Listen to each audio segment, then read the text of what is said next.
সুপ্রিয় দর্শক, আপনাদের প্রীতি ও শুভেচ্ছা জানিয়ে শুরু করছি 15তম বাংলাদেশ টেলিভিশন স্কুল বিতর্ক প্রতিযোগিতার দ্বিতীয় রাউন্ডের আজকের অনুষ্ঠান। যে বিষয়টি নিয়ে আজ দুটো দলের মধ্যে বিতর্ক অনুষ্ঠিত হবে সে বিষয়টি হচ্ছে গ্রামভিত্তিক বৃহত্তর অর্থনৈতিক কর্মসূচিই পারে আগামীর বাংলাদেশকে সুখী ও সমৃদ্ধশালী করতে। বিষয়ের পক্ষে বলবে Rajendrapur cantonment public school and college, বিষয়ের বিপক্ষে বলবে রংপুর ক্যাডেট কলেজ রংপুর। প্রিয় দর্শক, আমরা পরিচয় করিয়ে দিচ্ছি আজকের বিতর্কিকদের সাথে। পক্ষ দল Rajendrapur cantonment public school and কলেজের বিতর্কিকরা হলেন মোহাম্মদ ইমতিয়াজ আহমেদ, মেহজাবিন হক সিমি ও তাদের দলনেতা তাফান্নুম সায়রা কবির। বিপক্ষ দল রংপুর ক্যাডেট কলেজ রংপুরের বিতর্কিকরা হলেন ক্যাডেট ফয়সাল, ক্যাডেট আহনাফ ও তাদের দলনেতা ক্যাডেট আকিফ। এবারে আমরা পরিচিত হব আজকের বিতর্ক প্রতিযোগিতার বিজ্ঞ বিচারক প্যানেলের সাথে। রাশেদুল আলম রাসেল, জ্যেষ্ঠ সহ সম্পাদক দৈনিক প্রথম আলো ও সাবেক সাধারণ সম্পাদক Dhaka university debating society. Doctor Papiya Haque, সহযোগী অধ্যাপক ঢাকা বিশ্ববিদ্যালয় ও প্রাক্তন বিতর্কিক। রথীন্দ্রনাথ দত্ত, সাবেক সাধারণ সম্পাদক ঢাকা ইউনিভার্সিটি ডিবেটিং সোসাইটি। সম্মানিত বিচারকবৃন্দ, যেসব বিষয়ের উপর নম্বর প্রদান করবেন তা হল উপস্থাপনা 5, ভাষার ব্যবহার ও উচ্চারণ 5, তথ্য ও তথ্য পরিবেশনা 10, যুক্তির প্রয়োগ ও খণ্ডন 5। প্রিয় দর্শক, সবশেষে আমরা পরিচিত হব আজকের অনুষ্ঠানের সম্মানিত সভাপতির সাথে, যিনি সমগ্র অনুষ্ঠানটি পরিচালনা করবেন এবং বিতর্কের ফলাফল প্রদান করবেন। আমাদের মাঝে সভাপতি হিসেবে উপস্থিত হয়েছেন বিশিষ্ট শিক্ষাবিদ ডক্টর এম ওহিদুজ্জামান, অধ্যাপক ঢাকা বিশ্ববিদ্যালয়। এবারে সম্মানিত সভাপতিকে মঞ্চে এসে আসন গ্রহণ করার জন্য বিনীতভাবে অনুরোধ জানাচ্ছি।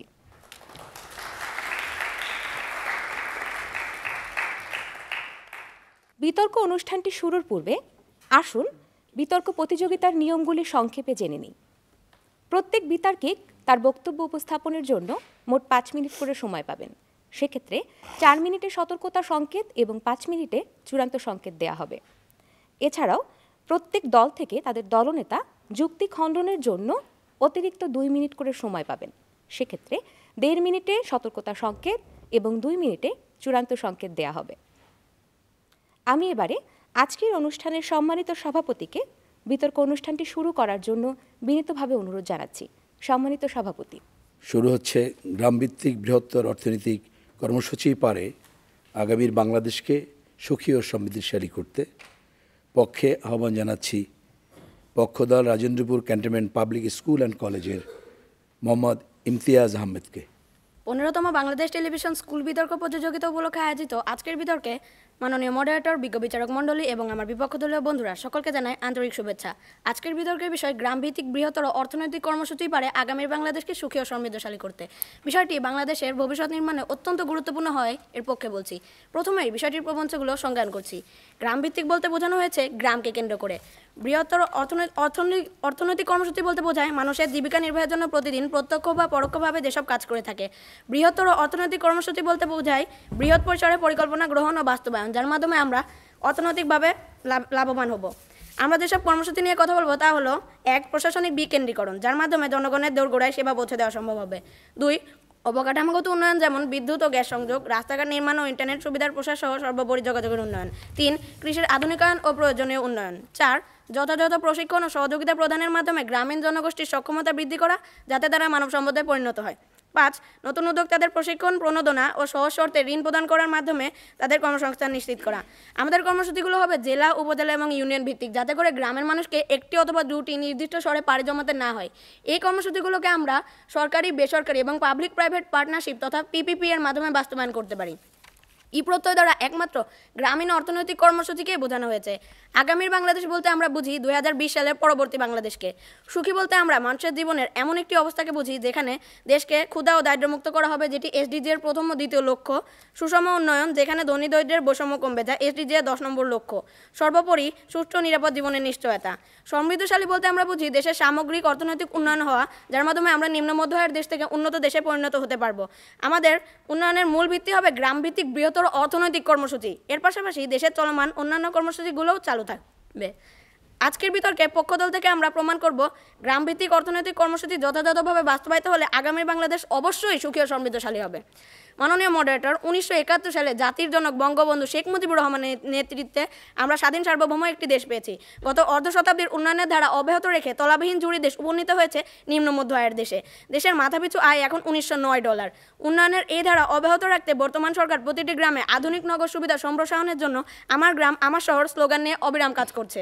কারণ 2011 সালের আদমশুমারির তথ্য অনুযায়ী বাংলাদেশের মোট জনসংখ্যার 76% লোক গ্রামে এবং 24% লোক শহরে বসবাস করে। অর্থাৎ আমরা যদি সুখে সমৃদ্ধশালী দেশের কথা চিন্তা করি তবে গ্রামভিত্তিক উন্নয়ন প্রকল্পের কোনো বিকল্প নেই। বলা হয় 68,000 গ্রাম বাঁচলে বাঁচবে আমাদের বাংলাদেশ। আজকে আমরা 3টি যুক্তির মাধ্যমে বিষয়টি প্রমাণ করব। যুক্তি 1, এখনই সময় গ্রামভিত্তিক উন্নয়নের। 2, গ্রামীণ উন্নয়নের সাথে দেশের সামগ্রিক উন্নয়ন সম্পৃক্ত। 3, উন্নয়নের ধারা অব্যাহত রাখতে প্রয়োজন অর্থনৈতিক কার্যক্রমে বৈচিত্র্য আনয়ন। আমি প্রথম যুক্তিটি ব্যাখ্যা করব, দ্বিতীয় বক্তা পরবর্তী যুক্তিগুলো ব্যাখ্যা করবেন এবং দলনেতা সমন্বয় সাধনের মাধ্যমে বিষয়টিকে আরও সুসংহত করবেন। এখনই সময় গ্রামভিত্তিক উন্নয়নের। কেননা শহরের অল্প কিছু জায়গায় পরিমাণের অতিরিক্ত কলকারখানা গড়ে ওঠার কারণে ব্যাপক পরিমাণে পরিবেশ দূষিত হচ্ছে, ফলে শহরের নদীগুলো মাত্রাতিরিক্ত দূষিত। একই সাথে শহরে তীব্র অবসান সংকটের কারণে যত্রতত্র গড়ে উঠেছে বস্তি, সেখানে লক্ষ লক্ষ মানুষ ঝুঁকিপূর্ণ বসবাস করছে, ফলে প্রতিনিয়ত একের পর এক দুর্ঘটনা ঘটছে। শহরে এত সমস্যা থাকার পরও প্রতিনিয়ত মানুষ শহরে কাজের সন্ধানে ছুটছে। কাজ না পেয়ে তারা নানা ধরনের অপরাধমূলক কাজে জড়িয়ে পড়ছে। শহরের মুষ্টিমেয় কিছু উচ্চবিত্ত ব্যতীত সবাই কষ্টে জীবনযাপন করছে। ক্রমবর্ধমান জনসংখ্যার এই চাপ কমানোর জন্য এবং শিল্পাঞ্চলে স্থিতিশীল পরিবেশ ফিরিয়ে আনতে মনোযোগ দিতে হবে গ্রামভিত্তিক অর্থনৈতিক উন্নয়নে। আমরা যদি গ্রামের মানুষদের জন্য গ্রামে একটি কর্মসংস্থানের ব্যবস্থা করি তবে দেশের উন্নয়ন টেকসই উন্নয়ন সম্ভব হবে। এজন্য সমন্বিত উদ্যোগের মাধ্যমে প্রান্তিক জনগোষ্ঠীর সক্ষমতা বৃদ্ধি করতে হবে, যেখানে বেকার ও দরিদ্র জনগোষ্ঠী হাতে কলমে প্রশিক্ষণ পাবে এবং সহজ শর্তে ঋণ পাবে। সেটা হতে পারে সবজি বা পশুপালন বা ক্ষুদ্র কুটির শিল্প গড়ে তোলা। ঠিক এমন উদ্যোগ নেওয়া হয়েছিল উত্তরবঙ্গের 5 জেলা রংপুর, নীলফামারী, লালমনিরহাট, কুড়িগ্রাম, গাইবান্ধার হতদরিদ্র মঙ্গাপীড়িত জনগণদের জন্য পল্লী কর্মসহায়ক ফাউন্ডেশনের নেওয়া মঙ্গা নিরসনের সমন্বিত উদ্যোগ, সংক্ষেপে সংযোগ, যার মাধ্যমে গত 10 বছরে 3.5 লাখ মানুষকে প্রশিক্ষণ ও ঋণ সুবিধা দেওয়া হয় এবং তাদের কার্যক্রম তদারকি করা হয়। এই প্রকল্পের সুবিধাভোগীরা 1 টাকা বিনিয়োগ করে 52 টাকা সমপরিমাণ আয় করতে পেরেছে, ফলে এই প্রকল্পের আওতাধীন 86% মানুষ এখন স্বাবলম্বী। এভাবে সহজেই আমরা দারিদ্র্যমুক্ত সমাজ ও টেকসই অর্থনৈতিক উন্নয়ন করতে পারি। আমাদের প্রতিটি ইউনিয়নে গড়ে তোলা হয়েছে ইউনিয়ন ডিজিটাল সেন্টার। এই সেন্টারগুলো ইতিমধ্যে গ্রামের মানুষকে ডিজিটাল সেবা প্রদান করছে। এই সেন্টারগুলোর মাধ্যমে শিক্ষিত যুবকদের আইসিটি বিষয়ে ট্রেনিং দেওয়া গেলে তাদের কর্মসংস্থান সহজ হবে। এছাড়া বাংলাদেশে এখন চলছে ডেমোগ্রাফিক ডিভিডেন্ড। ডেমোগ্রাফিক ডিভিডেন্ড বলতে আমরা বুঝি যখন কোনো দেশে 60% বা তার বেশি মানুষ একসাথে কর্মক্ষম থাকে। কোনো দেশ তার ডেমোগ্রাফিক ডিভিডেন্ডকে সঠিকভাবে কাজে লাগাতে পারলে সেই দেশ সহজেই উচ্চ আয়ের দেশে পরিণত হতে পারবে। বর্তমানে বাংলাদেশের চাকরির বাজারে প্রতি বছর 22 লাখ মানুষ প্রবেশ করছে, কিন্তু চাকরি পায় প্রায় 7 লাখ মানুষ, ফলে বাকি 15 লাখ মানুষ বেকার থেকে যাচ্ছে। এই ক্রমবর্ধমান জনসংখ্যা গ্রামভিত্তিক কর্মসূচির মাধ্যমে আত্মকর্মসংস্থান সৃষ্টি হতে পারবো, কারণ এটি গ্রামে সম্ভব, শহরে সম্ভব নয়। এই বলে আমি আমার বক্তব্য শেষ করছি। ধন্যবাদ। এ পর্যায়ে বিপক্ষ দলের Rangpur cadet college Rangpur cadet Faisal. খেতে খেতে পুইরা মরিরে ভাই, পাছায় চোটে না তেনা, বউয়ের পয়সা বিকাই তবু ছেলা পায় না দানা। সেই 100 বছর আগেই বেগম রোকেয়া কথাটি বলেছিলেন কৃষকদের দুরবস্থা বর্ণনার্থে। আজ হয়তো কৃষকরা না খেয়ে মরছে না ঠিকই, কিন্তু খাদ্যশস্যের ন্যায্য দাম না পাওয়ার দুঃখে নওগাঁ, চাঁপাইনবাবগঞ্জ সহ বিভিন্ন এলাকার কৃষকরা নিজেদের ফসলের মাঠে নিজেরাই আগুন লাগিয়ে দিয়েছে। তথ্যসূত্র 20 মে 2019, দৈনিক প্রথম আলো। পুরো বিশ্ব যেখানে মহাকাশে বসবাস স্থাপনের চিন্তায় ব্যস্ত, সেখানে আমার বাংলাদেশ ধান পেঁয়াজের ন্যায্য দাম ঠিক করাতেই সীমাবদ্ধ। আর তাই তো প্রতি বছর কৃষিখাতে সরকারের ভর্তুকি দিতে ব্যয় হয় 9,600 কোটি টাকা। তথ্যসূত্র জাতীয় কৃষি পরিসংখ্যান 2019। মাননীয় সভাপতি, বিজ্ঞ বিচারক মণ্ডলী এবং যারা শুনছেন, আমাদের আজকের বিতর্কের বিষয় গ্রামভিত্তিক বৃহত্তর অর্থনৈতিক কর্মসূচি পারে আগামীর বাংলাদেশকে সুখী ও সমৃদ্ধশালী করতে। বিপক্ষে বলছি, আমার বিজ্ঞ প্রতিপক্ষের প্রথম বক্তা বেশ জোর গলায় আজকের বিষয়টিকে সংজ্ঞায়ন বিশ্লেষণের পাশাপাশি গ্রামভিত্তিক বৃহত্তর অর্থনৈতিক কর্মসূচির সাথে প্রত্যয় যুক্ত করে একেই একমাত্র ও প্রধান সমাধান হিসেবে চিহ্নিত করলেন আগামীর বাংলাদেশকে সুখী ও সমৃদ্ধশালী করতে। মাননীয় সভাপতি, আমিও আমার দল অবশ্যই স্বীকার করছি আগামীর বাংলাদেশকে সুখী ও সমৃদ্ধশালী করার পথে গ্রামভিত্তিক বৃহত্তর অর্থনৈতিক কর্মসূচির অবদান আছে। তবে কেবল এটা একাই যথেষ্ট নয়, বরং পাশাপাশি আরও প্রয়োজন দক্ষ জনশক্তি, শিল্পোন্নয়ন, কারিগরি শিক্ষার বিস্তার, তথ্য ও যোগাযোগ প্রযুক্তি, ব্লু ইকোনমি, উন্নত যোগাযোগ ব্যবস্থা ইত্যাদি। আমার বিজ্ঞ প্রতিপক্ষের প্রথম বক্তা বেশ মিষ্টি সুরে বলে গেলেন বাংলাদেশের প্রতিটি গ্রামে কিভাবে গ্রামভিত্তিক বৃহত্তর অর্থনৈতিক কর্মসূচি পরিচালনা সম্ভব। কিন্তু বিজ্ঞ প্রতিপক্ষ, আপনি যে পরিমাণে অর্থ ব্যয়ে বাংলাদেশের গ্রামে তা করতে পারবেন, আমি তার 10 ভাগের 1 ভাগ অর্থ ব্যয়ে বাংলাদেশের শহরাঞ্চলে তা করতে পারবো। বাংলাদেশের গ্রামগুলোর প্রধান সমস্যাগুলো হলো অনুন্নত শিক্ষা ব্যবস্থা, খারাপ যোগাযোগ মাধ্যম, প্রয়োজনীয় সুযোগ সুবিধার অভাব, এবং অনুপযোগী পরিবেশ। আর তাই প্রথমেই শিক্ষিত সচেতন জনগণ গড়ে তুলতে হবে। জনসংখ্যার 70% তরুণ সমাজ হওয়ায় প্রথমেই ব্যাপক হারে কারিগরি শিক্ষার বিস্তার দরকার। তবেই শিক্ষিত সচেতন জনগণের দ্বারা আগামীর বাংলাদেশ হয়ে উঠবে সুখী ও সমৃদ্ধশালী।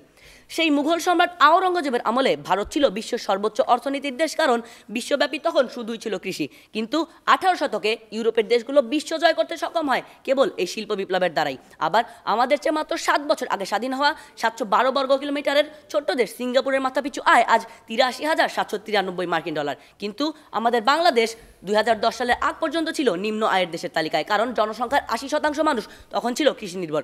আজ বর্তমানে আমরা উন্নয়নশীল এবং ক্রমবর্ধমান দেশ হিসেবে বিশ্বব্যাপী স্বীকৃত, কারণ বাংলাদেশ সরকার গ্রহণ করেছিল 4টি বিশেষ উদ্যোগ, যথা জিডিপিতে বিদেশি বিনিয়োগ বৃদ্ধি, চাকরির উপর নির্ভরতা কমে উদ্যোক্তা তৈরি, সমুদ্র অর্থনীতির উন্নয়ন, রপ্তানি পণ্যের বৈচিত্র্য ইত্যাদি। আবার বিজ্ঞ প্রতিপক্ষ আগামীর বাংলাদেশকে সুখী ও সমৃদ্ধশালী করার লক্ষ্যে গৃহীত ভিশন 21 কিংবা রূপকল্প 2041, যার কথাই বলুন না কেন, এক্ষেত্রে কিন্তু প্রধান লক্ষ্যগুলোর একটি কিংবা দুটি লক্ষ্য গ্রামভিত্তিক হলেও বাকি প্রতিটি লক্ষ্যই শহরকেন্দ্রিক, যথা উৎপাদনশীল বাজার ব্যবস্থা, কৃত্রিম বুদ্ধিমত্তা, রোবোটিক্স, 3D মেটাল প্রিন্টিং, শতভাগ বিদ্যুৎ, ফ্লাইওভার, পদ্মা সেতু, মেট্রো রেল সহ বিভিন্ন মেগা প্রজেক্ট ইত্যাদি। আর এতেই আগামীর বাংলাদেশ হবে সুখী, সমৃদ্ধশালী এবং অর্থনীতি হবে 50% গতিশীল। তথ্যসূত্র www.economy.gov.bd। বিজ্ঞ প্রতিপক্ষ আপনারা হয়তো ভুলেই গেছেন, এটা বিশ্বায়নের যুগ, মুক্তবাজার অর্থনীতির যুগ। আর আমাদের রয়েছে বঙ্গোপসাগর, যার তলদেশে হিমালয়ের চেয়েও বেশি পরিমাণে আছে ক্লে, আর তা থেকে তৈরি সম্ভব সিমেন্ট, সিরামিক্স। আর এই বঙ্গোপসাগরের বুক ভরে আছে আকরিক ও জ্বালানি সম্পদে, আছে বিপুল পরিমাণে হোয়াইট গোল্ড বা সাদা চিংড়ি, সোনার চেয়েও দামি কালো বালি, এখানে আছে দুর্লভ ধাতু, ইউরেনিয়াম, থোরিয়াম, গার্নেটের মতো জিনিস, আর শুধুই আহরণের অপেক্ষায়। আর আমরা যদি তা আহরণ করতে পারি তবে আমাদের দেশ হয়ে উঠবে উন্নত।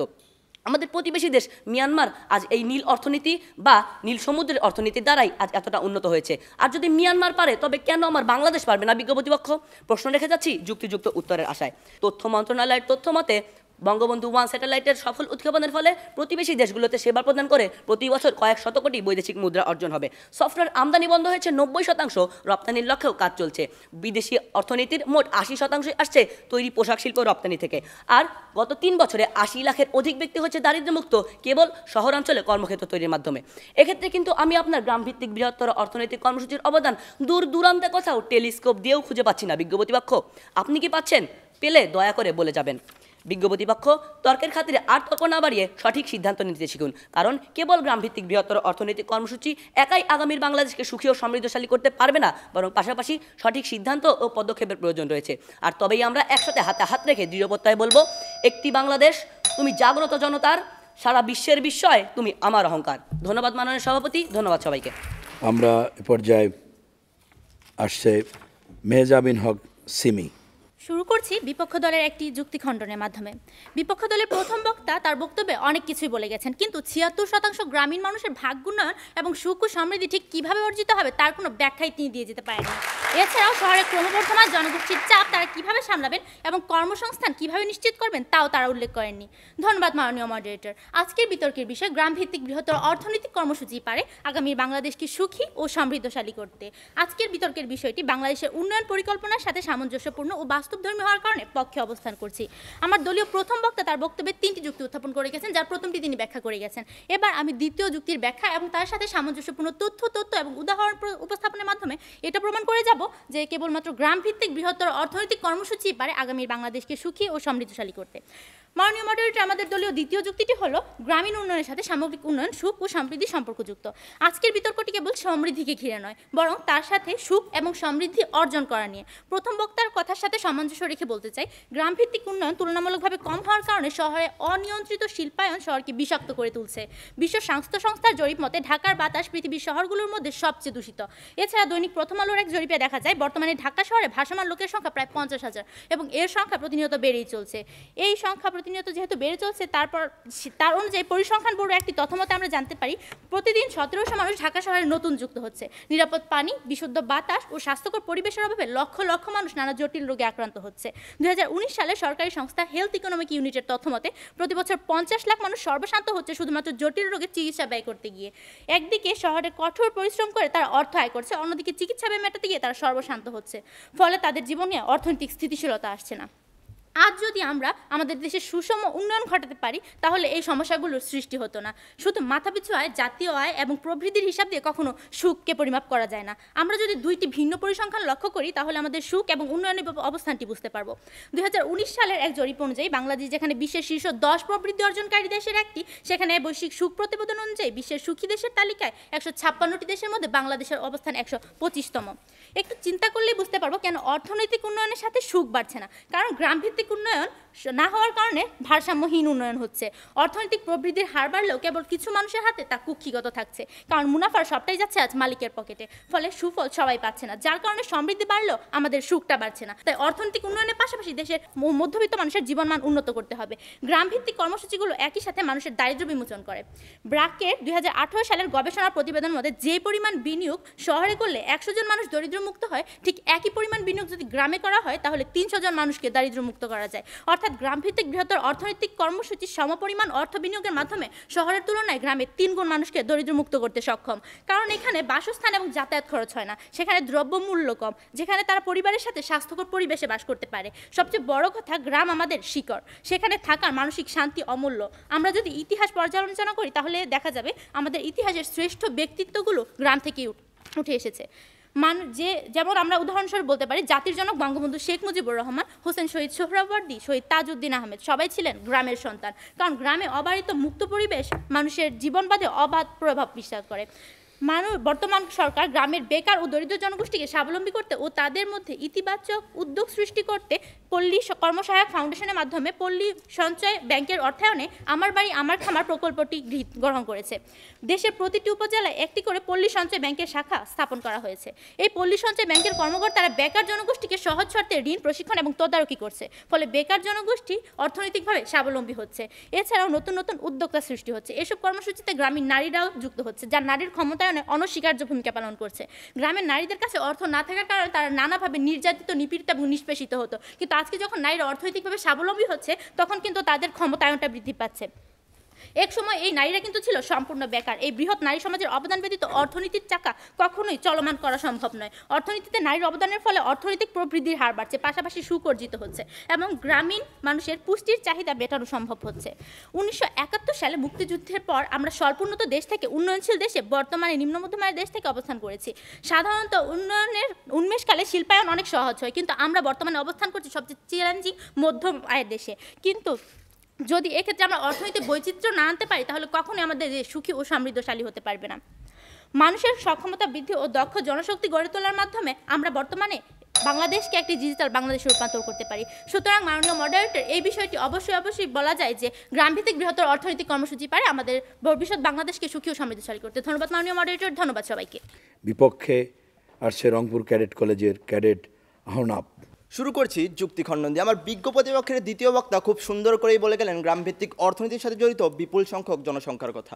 মাননীয় সভাপতি, সেই জনসংখ্যার 4 ভাগের 1 ভাগকে যদি আমি প্রশিক্ষণের মাধ্যমে ফ্রিল্যান্সিং অথবা আউটসোর্সিং শেখাতে পারি তবে আমার দেশের আয় বৃদ্ধি পাবে 67.34%। তথ্যসূত্র 29 জানুয়ারি 2020, দৈনিক প্রথম আলো। মাননীয় সভাপতি, এটাই কি প্রমাণ করতে যথেষ্ট নয় কেবল গ্রামভিত্তিক বৃহত্তর অর্থনৈতিক কর্মসূচির মাধ্যমে আর যাই হোক আগামীর বাংলাদেশকে কখনোই সুখী ও সমৃদ্ধশালী করা সম্ভব নয়?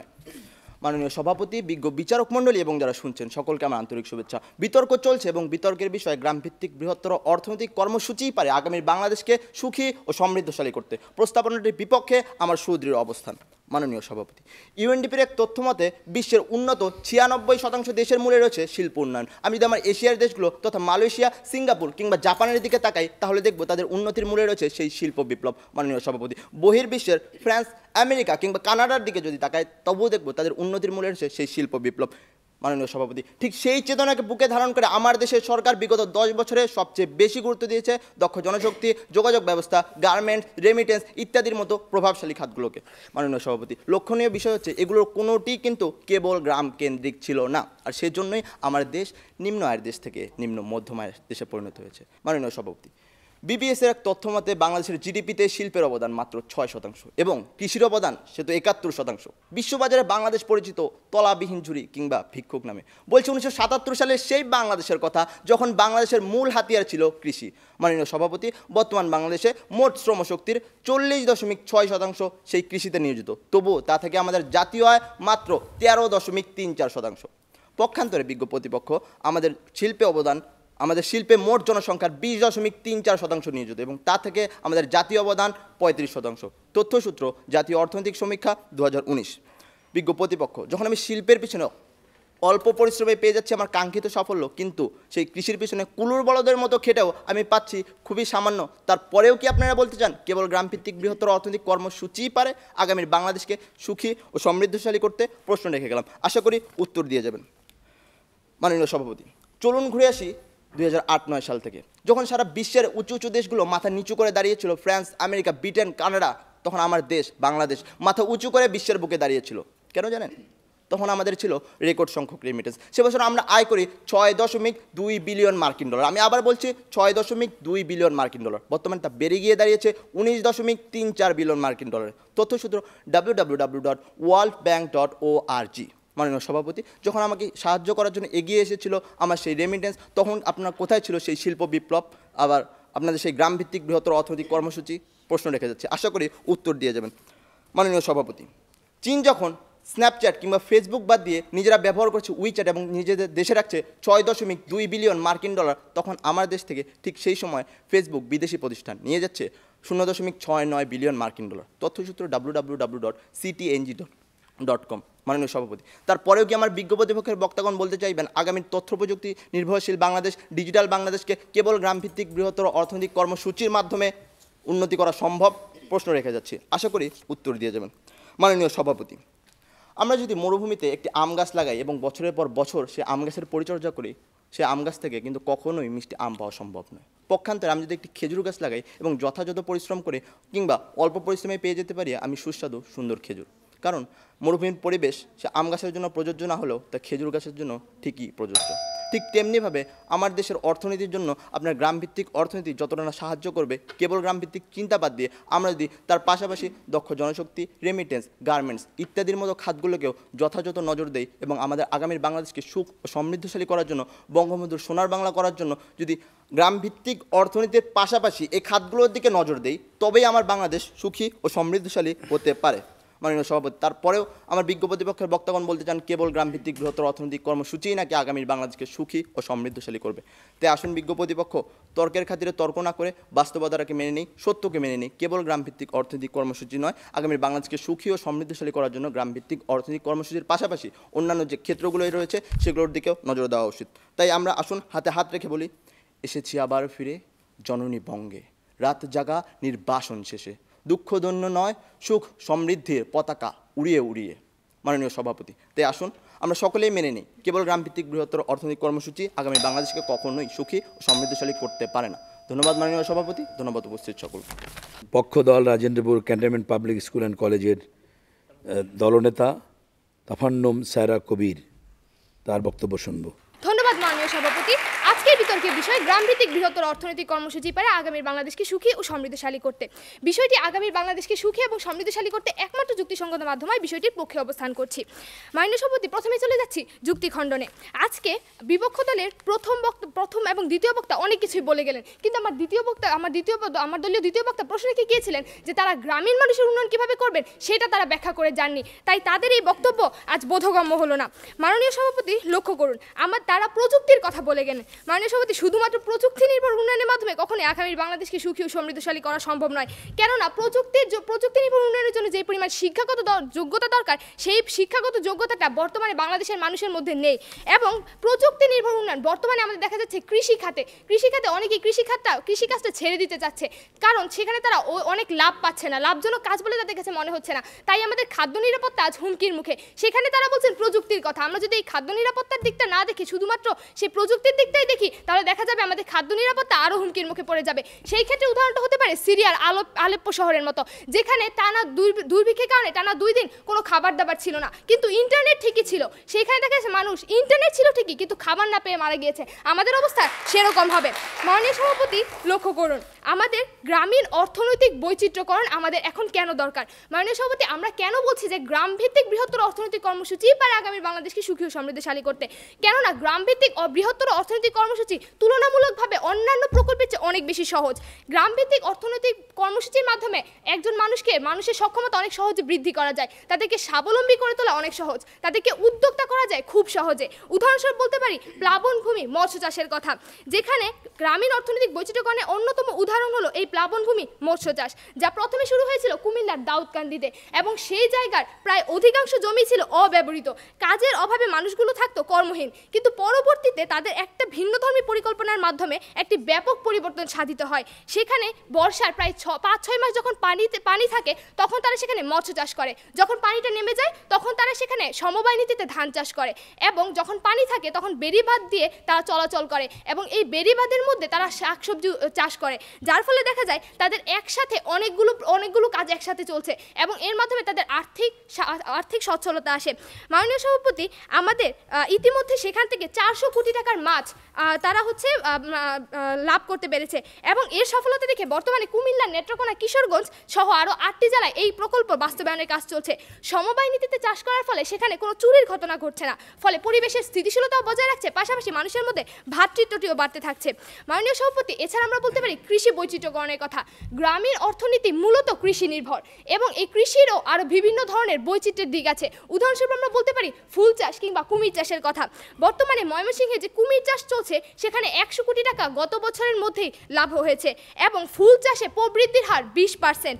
এছাড়াও গুঁড়া দুধ আমদানির কথা আমরা বলতে পারি, যেটা আমরা সাধারণত মূলত নিউজিল্যান্ড, অস্ট্রেলিয়ার কাছ থেকে আমদানি করে থাকি, এবং এই আমদানি যে প্রকল্প সাধারণত সেই প্রকল্পে 80% মানুষ স্বনির্ভর হয়েছে। এছাড়া আমরা বলতে পারি খাদ্যদ্রব্য প্রক্রিয়াজাতকরণের কথা, যেখানে মাননীয় সভাপতি টমেটোর কেজি 20 থেকে 30 টাকা কেজি করে পাওয়া যায়, সেখানে এটাকে যদি একটু আমরা পরিকল্পনার মাধ্যমে প্রক্রিয়াজাতকরণ করে বিক্রি করি, সেখানে দেখা যাবে যে টমেটো সসটাই, সেই একই দামে টমেটো সসটাই বিক্রি হচ্ছে 400 থেকে 500 কেজি টাকায়। অর্থাৎ আমাদের এই 20-30 টাকা থেকে 400 থেকে 500 টাকা লাভ হচ্ছে। অর্থাৎ আমাদের কতটুকু পরিমাণে লাভ হচ্ছে, শুধুমাত্র এটা কিন্তু হচ্ছে গ্রামভিত্তিক বৃহত্তর অর্থনৈতিক কর্মসূচির মাধ্যমে, অন্য কিছু নয়। মাননীয় সভাপতি, আমার আজকে বিপক্ষ দলের প্রথম বক্তা যেই ক্ষেত্রগুলো বলে গেলেন তারা গার্মেন্টসের কথা বলে গেলেন। মাননীয় সভাপতি, গার্মেন্টস সেক্টর অনেক বৃহৎ পরিসরে থাকলেও সেটার কাঠামো কিন্তু মজবুত নয়, কেননা গার্মেন্টস শিল্প বর্তমানে বিকেন্দ্রীকরণের অভাবে যে কোনো সময় ভেঙে পড়তে পারে। তাই আমরা শুধুমাত্র গার্মেন্টস শিল্পের উপর এখন নির্ভর করতে পারি না। এছাড়াও আমরা বলতে পারি যে ভুটান দক্ষিণ এশিয়ার সবচেয়ে সুখী দেশ, কিন্তু অর্থনীতিতে তারা আমাদের চেয়ে অনেক পিছিয়ে, এবং ভারত অর্থনৈতিকভাবে অনেক সমৃদ্ধ, কিন্তু বিশেষ স্বাস্থ্যসম্মত স্যানিটেশন ব্যবহার না করা মানুষের সংখ্যা ভারতেই সবচেয়ে বেশি। তাই আমরা এ থেকে বলতে পারি যে উন্নয়ন যদি টেকসই এবং সুষম না হয় তাহলে সবার ভাগ্যোন্নয়ন করা সম্ভব হয় না, এবং সেই ভাগ্যোন্নয়ন করার জন্য আমরা বলছি শুধুমাত্র গ্রামভিত্তিক বৃহত্তর অর্থনৈতিক কর্মসূচিই পারে আগামীর বাংলাদেশকে সুখী ও সমৃদ্ধশালী করতে। ধন্যবাদ মাননীয় সভাপতি, ধন্যবাদ সবাইকে। এবার যে বিপক্ষে দলনেতা ক্যাডেট আকিব। আমার প্রতিপক্ষের প্রথম ও দ্বিতীয় বক্তা বলে গেলেন শিল্প কারখানা নাকি পরিবেশ দূষণ করে পৃথিবীকে ধ্বংস করছে, কিন্তু বিজ্ঞ প্রতিপক্ষ আপনারা হয়তো জানেন না যে বিশ্বের অন্যতম বৃহৎ কোম্পানি মাইক্রোসফট ইতিমধ্যেই নিজেদের কার্বন ঋণাত্মক করার সিদ্ধান্ত গ্রহণ করেছে 2030 সালের মধ্যে। তারা বিশ্বের 100 মিলিয়ন টন কার্বন নিঃসরণে কাজ করে যাবে। তথ্যসূত্র www.microsoft.org।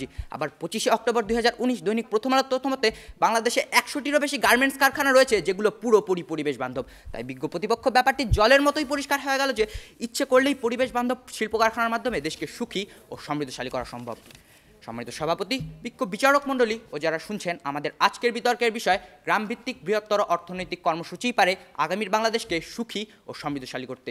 বিপক্ষে বলছি সম্মানিত সভাপতি, আমিও আমার দল অবশ্যই বলছি গ্রামভিত্তিক অর্থনীতি প্রয়োজন দেশকে সুখী ও সমৃদ্ধশালী করতে, কিন্তু কেবল গ্রামভিত্তিক অর্থনীতি নয়, আমাদের পাশাপাশি প্রয়োজন দক্ষ জনশক্তি, শিল্প কারখানা, তথ্য প্রযুক্তির সঠিক ব্যবহার, যোগাযোগ ব্যবস্থা এবং শিক্ষা প্রতিষ্ঠান। আর এর সকল কিছুর সমন্বয়ে কিন্তু দেশকে সুখী ও সমৃদ্ধশালী করা সম্ভব। সব সাধকের বড় সাধক আমার দেশের চাষা, সার দেব না, বীজ দেব না, করব অধিক ফলন আশা। আর সে আশার গুড়ে বালি, 5 বছরে গিয়ে দেখি গুদাম ঘর তো খালি। তা হবেই বা না কেন? যে দেশে কৃষকদের প্রযুক্তি শব্দটি উচ্চারণ করতে দাঁত ভেঙে যায়, যে দেশে কৃষকদের কাছে দুবেলা খাবার জোটানোই দুষ্কর, যে দেশের কৃষকদের কাছে জমির সার অমাবস্যার চাঁদের মতোই কাঙ্ক্ষিত, সে দেশে কেবল গ্রামভিত্তিক অর্থনীতির চিন্তা শুনতে মিষ্টি মনে হলেও সেই চিন্তা দ্বারা দেশে উন্নতির আলো কোশ্চিন কালেও ফোটানো সম্ভব নয়। বিজ্ঞ প্রতিপক্ষ, বাংলাদেশে বর্তমানে মোট সারের চাহিদা 2.6 মিলিয়ন টন, যার মধ্যে বাংলাদেশ উৎপাদন করে মাত্র 1 মিলিয়ন টন। তথ্যসূত্র ঢাকাট্রিবিউন.com। অর্থাৎ আমাদের 1.6 মিলিয়ন টন সার কিন্তু বিদেশ থেকে আমদানি করতে হচ্ছে। বিক্ষোভ প্রতিপক্ষ, আপনাদের গ্রামভিত্তিক অর্থনীতির ভিত্তিক কৃষি যখন নির্ভরশীল পুরোপুরি সেই সার কারখানাগুলোর উপর, ঠিক তখন কেবল গ্রামভিত্তিক অর্থনীতির দ্বারা আপনারা কিভাবে দেশকে সুখী ও সমৃদ্ধশালী করবেন? প্রশ্ন রেখে গেলাম, আশা করি উত্তর দিয়ে যাবেন। সম্মানিত সভাপতি, 1980 সালে বাংলাদেশে কৃষির অবদান ছিল 31.55% এবং দারিদ্র্য সীমার নিচে বসবাসকারীর সংখ্যা ছিল 57%। আর আজ বাংলাদেশে কৃষির অবদান 13.65% এবং শিল্প খাতের অবদান 35% এবং দারিদ্র্য সীমার নিচে বসবাসকারীর সংখ্যা 11.3%। তথ্যসূত্র জাতীয় অর্থনৈতিক পরিষদ 2019। বিক্ষোভ প্রতিপক্ষ, এটাই কি প্রমাণ করতে যথেষ্ট নয় যে কেবল গ্রামভিত্তিক অর্থনীতির চিন্তা বাদ দিয়ে সর্বক্ষেত্রে উন্নতি আনলেই দেশ সুখী ও সমৃদ্ধশালী হবে? কিন্তু এখনও যদি তা আপনারা অস্বীকার করে যান, তাহলে তো ভিটায় ঘুঘু চড়ানো ছাড়া আর কোনো উপায় বাকি থাকে না। সম্মানিত সভাপতি, বাংলাদেশের স্বপ্নের পদ্মা সেতু নির্মাতা প্রতিষ্ঠান China Major Bridge Engineering Company Limited, আর তদারকি পরামর্শ কোরিয়ান এক্সপ্রেসওয়ে কর্পোরেশন। আবার রূপপুর পারমাণবিক বিদ্যুৎ কেন্দ্র পরিচালনা করবে রাশিয়ার রোসানম কোম্পানি। এছাড়াও কয়লা খনি, গ্যাস ক্ষেত্র, ইস্টার্ন রিফাইনারিজ ইত্যাদি বড় বড় প্রতিষ্ঠানের প্রধান সবসময় রাখা হচ্ছে বিদেশিদের, আর এর মাধ্যমে তারা বাংলাদেশের 837.69 কোটি টাকা নিয়ে যাচ্ছে নিজেদের দেশে। তথ্যসূত্র বাংলাদেশ ব্যুরো অফ স্ট্যাটিস্টিক্স। বিক্ষোভ প্রতিপক্ষ, এসব স্থানে যদি আমরা দক্ষ জনশক্তিকে কাজে লাগিয়ে বিজ্ঞান ও প্রযুক্তিগত দিক থেকে উন্নত হতে পারি, তাহলে দেশের টাকা কিন্তু দেশেই থেকে যাচ্ছে। এখানে আপনারা গ্রামভিত্তিক অর্থনীতি নিয়ে যতই কলুর বলদের মতো খাটুন না কেন, কখনোই সেই সাফল্যের মুখ দেখতে পাবেন না। সম্মানিত সভাপতি, 21 শতকের এই বিশ্বায়নের যুগে যখন একজন কৃষক 1 মণ ধান বিক্রি করে পান 400 টাকা, সেখানে একটি ক্ষুদ্র পেন ড্রাইভের দাম হলো 1000 টাকা। তাই কেবল গ্রামভিত্তিক অর্থনীতির চিন্তা বাদ দিয়ে আপনারা যদি দেশীয় কোম্পানি মার্সেল, ভিশন, ওয়ালটনের মতো প্রযুক্তিপণ্য উৎপাদনে গুরুত্ব দেন, তাহলে যেমন বাড়বে মানুষের কর্মসংস্থান, তেমনই বিপুল পরিমাণে বৈদেশিক মুদ্রা আসবে দেশে। সম্মানিত সভাপতি, বিজ্ঞ প্রতিপক্ষ, আপনাদেরকে যদি আমি আজ 21 শতকের আধুনিক যুগে 1980 সালের নোকিয়া 1100 মডেলের কোনো মোবাইল ফোন দিই, তাহলে আপনি কি তা নেবেন? অবশ্যই না, কারণ আজ আপনার দরকার iPhone 11 কিংবা S10 এর মতো অত্যাধুনিক প্রযুক্তির স্মার্টফোন। তাই কেন নতুন নতুন পদ্ধতিগুলোকে বাদ দিয়ে আপনারা পড়ে রয়েছেন 1980 সালের সেই গ্রামভিত্তিক অর্থনীতির উপর? তাই প্রতিপক্ষ, আসুন আমরা আমাদের দৃষ্টিভঙ্গিকে পরিবর্তন করি এবং মেনে নিই কেবল গ্রামভিত্তিক অর্থনীতি নয়, কখনোই দেশকে সুখী ও সমৃদ্ধশালী করতে পারে না। আবার আমার বিজ্ঞ প্রতিপক্ষ দ্বিতীয় বক্তা বলে গিয়েছিলেন যে গ্রামভিত্তিক অর্থনীতির উন্নতির জন্য বিপুল পরিমাণ জনসংখ্যা নিয়োজিত, কিন্তু বিজ্ঞ প্রতিপক্ষ আপনাদের সেই জনসংখ্যাকে আমার বিজ্ঞ প্রতিপক্ষের আমার পক্ষ দলের দ্বিতীয় বক্তা বলে গিয়েছিলেন যে ফ্রিল্যান্সিং কিংবা ইলেন্স শিখিয়ে যদি আমরা তাদেরকে দক্ষ জনশক্তিতে রূপান্তর করতে পারি, তাহলে আমাদের দেশে বিপুল পরিমাণে বৈদেশিক মুদ্রা আসবে। তাও কিন্তু এখনও যদি তা আপনারা অস্বীকার করে যেতে চান, তাহলে তা আমাকে বলতেই হবে, বিজ্ঞ প্রতিপক্ষ, পথিক তুমি পথ হারিয়েছ। আর তাই আসুন আমরা একত্রে মেনে নিই আমাদের দৃষ্টিভঙ্গিকে পরিবর্তন করে কখনই গ্রামভিত্তিক অর্থনীতি দেশকে সুখী ও সমৃদ্ধশালী করতে পারে না। এই বলে আমি আমার বক্তব্য এখানে শেষ করছি। ধন্যবাদ মাননীয় সভাপতি, ধন্যবাদ উপস্থিত সকলকেই। যুক্তি খণ্ডনের পালা।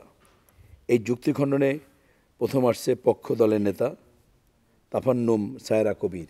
মাননীয় সভাপতি, আজকে বিপক্ষ দলের দ্বিতীয় বক্তা বলে গেলেন যে গ্রামভিত্তিক উন্নয়ন ছিল না বলেই নাকি নিম্ন মধ্যম আয়ের দেশে বাংলাদেশ পরিণত হয়েছে। আপনাদেরকে মনে করিয়ে রাখা ভালো যে গ্রামভিত্তিক উন্নয়ন ছিল না বলেই বাংলাদেশ বর্তমানে নিম্ন মধ্যম আয়ের দেশে আছে। যদি গ্রামভিত্তিক উন্নয়ন শুরু থেকেই থাকতো, তাহলে বাংলাদেশ আজ উন্নত দেশের কাতারেও পৌঁছে দেওয়ার সক্ষমতা বাংলাদেশের ছিল। মাননীয় সভাপতি তারা বললেন যে কৃষির অবদান কমছে। লক্ষ্য করুন যে কৃষির অবদান আনুপাতিক হারে কমছে ঠিকই, কিন্তু সামগ্রিকভাবে কৃষির উৎপাদন প্রতিনিয়ত বেড়েই চলেছে। এবং তারা 2008-9 সালের কথা বলে গেলেন, কিন্তু আপনাদেরকে মনে রাখতে হবে আমরা বর্তমান বাংলাদেশ এবং আগামীর বাংলাদেশের কথা বলছি, অতীত বাংলাদেশের কথা আমরা বলছি না। মাননীয় সভাপতি তৃতীয় বক্তা বলে গেলেন মাইক্রোসফটের মতো প্রতিষ্ঠান, তাদের কথা। তাদেরকে মনে রাখতে হবে যে exception is not an example. আমরা বর্তমানে যে মধ্যমায় সবচেয়ে চ্যালেঞ্জিং পর্যায়ে অবস্থান করছি, সেই পর্যায়টা উত্তরণের জন্য আমাদেরকে গ্রামভিত্তিক বৃহত্তর অর্থনৈতিক কর্মসূচি থেকে অধিক মনোযোগ দিতে হবে। সেই কারণেই আমরা বলছি শুধুমাত্র গ্রামভিত্তিক অর্থনৈতিক উন্নয়নের কথা। মাননীয় সভাপতি তারা দক্ষ জনগোষ্ঠীর কথা বলে গেলেন এবং তারা বলে গেলেন ব্লু ইকোনমির কথা। ব্লু ইকোনমি সাধারণত যেটা হয় যে আমরা তার প্রযুক্তির কথা যেটা বলে গেলেন, ব্লু ইকোনমিতেও প্রযুক্তির কথা আসে। তারা বলে গেলেন যে কৃষকদের কথা, কৃষকরা নাকি প্রযুক্তি শব্দটা উচ্চারণ করতে পারে না। কেন পারে না কৃষকরা প্রযুক্তি শব্দটা উচ্চারণ করতে? কারণ তাদের শিক্ষাগত যোগ্যতা সেই রকম নেই। কেন শিক্ষাগত যোগ্যতা নেই? কারণ গ্রামে অবকাঠামোগত উন্নয়ন নেই। অবকাঠামোগত উন্নয়ন কেন নেই? কারণ সেখানে অর্থনৈতিক কর্মসূচি নেই। অর্থনৈতিক কর্মসূচি যখন না থাকার কারণে সেখানে কোনো রকম উন্নয়ন হচ্ছে না। উন্নয়ন না হওয়ার কারণে তারা সেই দরিদ্রই থেকে যাচ্ছে, উন্নত হচ্ছে কেবলমাত্র শহরের একটা শ্রেণী। এবং আমাদেরকে মনে রাখতে হবে প্রবৃদ্ধি বাড়লে শুধুমাত্র সুখ বাড়ে না। আর আমাদেরকে মনে রাখতে হবে যে আমাদের বাংলাদেশ শুধুমাত্র আজকের বিতর্কটি শুধুমাত্র বাংলাদেশের উন্নয়নকে ঘিরে নয়, সুখ এবং সমৃদ্ধি অর্জন করা নিয়ে। আর সেই সুখ এবং সমৃদ্ধি কেবলমাত্র গ্রামভিত্তিক উন্নয়ন কর্মসূচি পারে, যেটা জাতির জনকের স্বপ্ন। এবং সেই স্বপ্নকে বাস্তবায়ন করার জন্য সর্বশেষে বলতে চাই যে গ্রামভিত্তিক বৃহত্তর অর্থনৈতিক কর্মসূচি পারে আগামী বাংলাদেশকে সুখী ও সমৃদ্ধশালী করতে। ধন্যবাদ মাননীয় সভাপতি, ধন্যবাদ সবাইকে। ধন্যবাদ পক্ষ দলের নেতা তাফান্নুম সায়রা কবির। যুক্তি খণ্ডন পর্বে এখন আসছে বিপক্ষের দলনেতা ক্যাডেট আকিফ। আমার বিজ্ঞ প্রতিপক্ষের এতক্ষণ যাবৎ বক্তব্য শোনার পর আমার মনে হলো তারা গোলাপের সুগন্ধ হতে বঞ্চিত, কিন্তু তার কাটা নিয়ে খুব বেশি চিন্তিত। আমার বিজ্ঞ প্রতিপক্ষের তৃতীয় বক্তা বলে গেল কৃষকদের প্রযুক্তি শব্দটি উচ্চারণ করতে দাঁত ভেঙে যায়। অবশ্যই, আর সেজন্য আমাদের দরকার যথাযথ শিক্ষা প্রতিষ্ঠান, আর সেটার জন্য রয়েছে আমাদের বাংলাদেশ সরকার নানা রকমের উদ্যোগ গ্রহণ করছে, যেটা আপনাদের গ্রামভিত্তিক বৃহত্তর অর্থনৈতিক কর্মসূচির মধ্যে পড়ে না বিজ্ঞ প্রতিপক্ষ। আবার আমার বিজ্ঞ প্রতিপক্ষের প্রথম বক্তা বলে গেল শিল্পের কাঁচামাল রপ্তানি করে নাকি বৈদেশিক মুদ্রা আয় করা সম্ভব, কিন্তু বিজ্ঞ প্রতিপক্ষ একটি শার্টের কাঁচামাল তুলা রপ্তানি করে আপনি যদি পান 100 টাকা, তাহলে সেই শার্টটি রপ্তানি করে আপনি পাবেন 300 টাকা। তাই বিজ্ঞ প্রতিপক্ষ সিদ্ধান্ত এখন আপনার হাতে যে আপনারা কৃষির মাধ্যমে কচ্ছপের গতিতে উন্নতি করবেন নাকি শিল্পের মাধ্যমে বিদ্যুৎ গতিতে উন্নতি সাধন করবেন। আবার আমার বিজ্ঞ প্রতিপক্ষের দ্বিতীয় বক্তা বলে গেল তো কৃষি ব্যবস্থাকে উন্নতি করার কথা, কিন্তু বিজ্ঞ প্রতিপক্ষ আপনাদের সেই কৃষি ব্যবস্থা উন্নতি করার জন্য প্রয়োজন ট্রাক্টর, ড্রাম সিডার, হাইব্রিড জাত উৎপাদন প্রভৃতি, যার জন্য আপনি সরাসরি নির্ভরশীল সেই প্রযুক্তির উপর বিজ্ঞ প্রতিপক্ষ।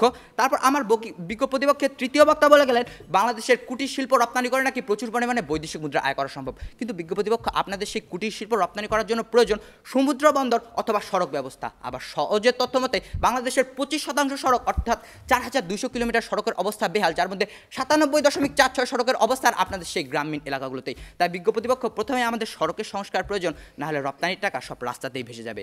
আবার বিজ্ঞ প্রতিপক্ষ আপনারা বলে গেলেন যে একটি বাড়ি একটি খামার গৃহায়ন আশ্রয়নের মতো প্রকল্পগুলোর কথা, কিন্তু বিজ্ঞ প্রতিপক্ষ এসব ব্যাপার আমি একবার আগেই পরিষ্কার করে গিয়েছিলাম যে বিজ্ঞ প্রতিপক্ষ এসব স্থানে যদি আপনারা সেই দক্ষ জনশক্তিগুলোকে আমাদের প্রয়োজন শিক্ষা দেয়া, আবার সেই জনশক্তিকে যদি আমরা ফ্রিল্যান্সিং বা আউটসোর্সিং শেখাতে পারি, তাহলে কিন্তু আমরা বেশ বিপুল পরিমাণে বৈদেশিক মুদ্রা আয় করতে পারবো বিজ্ঞ প্রতিপক্ষ।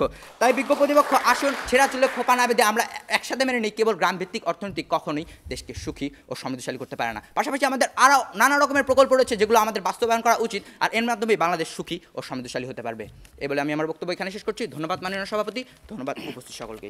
আমরা এতক্ষণ 15তম বাংলাদেশ টেলিভিশন স্কুল বিতর্ক প্রতিযোগিতা গ্রামভিত্তিক বৃহত্তর অর্থনৈতিক কর্মসূচি পারে আগামীর বাংলাদেশকে সুখী ও সমৃদ্ধিশীল করতে এই বিষয়ে বিতর্ক শুনলাম পক্ষে বিপক্ষে। আজকের বিষয়টি অত্যন্ত আকর্ষণীয় এবং বেশ আমি বলবো যে সমৃদ্ধ একটি বিতর্ক, এবং পক্ষে এবং বিপক্ষে আমাদের সেই স্কুল পর্যায়ের শিক্ষার্থীরা চমৎকারভাবেই চেষ্টা করেছে তুলে ধরার। উন্নয়নের যদি আমরা তত্ত্বে আলোচনা করি তাহলে সেই ডেভেলপমেন্ট থিওরি বা যদি বলি ডিপেন্ডেন্সি থিওরি বা সর্বশেষ যদি সাবঅল্টার্নকে ওর সাথে যুক্ত করি, তাহলে আজকের বিতর্কটা কিছুটা সাবঅল্টার্ন থিওরির মধ্যে পড়ে। গ্রামভিত্তিক বৃহত্তর অর্থনৈতিক কর্মসূচির ভেতরেও আমাদের এই যে প্রযুক্তি, আউটসোর্সিং, শিক্ষা, সেগুলো খুবই দরকার। আমাদের সমগ্র মানুষকে ইনক্লুসিভ একটা আইডিয়া যদি আমরা উন্নয়ন করি, যারা পিছিয়ে আছে তাদের জন্য অবশ্যই বৃহত্তর কর্মসূচি গ্রহণ করতে হবে। তো আমরা এই ভার আমাদের আগামী প্রজন্মের হাতেও তো থাকবেই, এবং পাশাপাশি যারা উন্নয়ন পরিকল্পনা করছে তারা আরও ভেবে দেখবেন যে কিভাবে গ্রামীণ অর্থনীতিতে আরও বৃহত্তর কর্মসূচি নেওয়া যায়। তো আমরা ইতিমধ্যে পেয়েছি। আপনাদের সবাইকে ধন্যবাদ। যারা বিতর্কে পক্ষে এবং বিপক্ষে অংশগ্রহণ করছে তাদের অভিনন্দন। দর্শক শ্রোতাদেরও আমরা অশেষ ধন্যবাদ জানাই। আমার কাছে ফলাফল পৌঁছে গেছে, এবং এখানে আমরা দেখছি যে আজকের বিতর্কে যারা বিজয়ী দল হলো যারা বিপক্ষে বিতর্ক করেছে রংপুর ক্যাডেট কলেজ রংপুর, এবং শ্রেষ্ঠ বিতর্কিক হলো রংপুর ক্যাডেট কলেজের দলনেতা ক্যাডেট আকিফ। আমি অভিনন্দন জানাই বিজয়ী দলকে এবং শ্রেষ্ঠ বক্তাকে, শ্রেষ্ঠ বিতর্কিককে। এবং আজকের আমরা অত্যন্ত চমৎকার একটি বিতর্ক উপভোগ করলাম। আমরা পাশাপাশি যারা বিজয়ী হতে পারে নাই তারাও চমৎকার বিতর্ক করেছে, তাদেরও অভিনন্দন জানাই সবাইকে। এবং এখানে যারা বিচারক মণ্ডলী রয়েছেন দর্শক শ্রোতা সবাইকে ধন্যবাদ জানিয়ে শুভেচ্ছা জানিয়ে আমরা আজকের বিতর্ক 15তম বাংলাদেশ টেলিভিশন স্কুল বিতর্ক প্রতিযোগিতা এখানেই শেষ করছি। সবাইকে অশেষ ধন্যবাদ।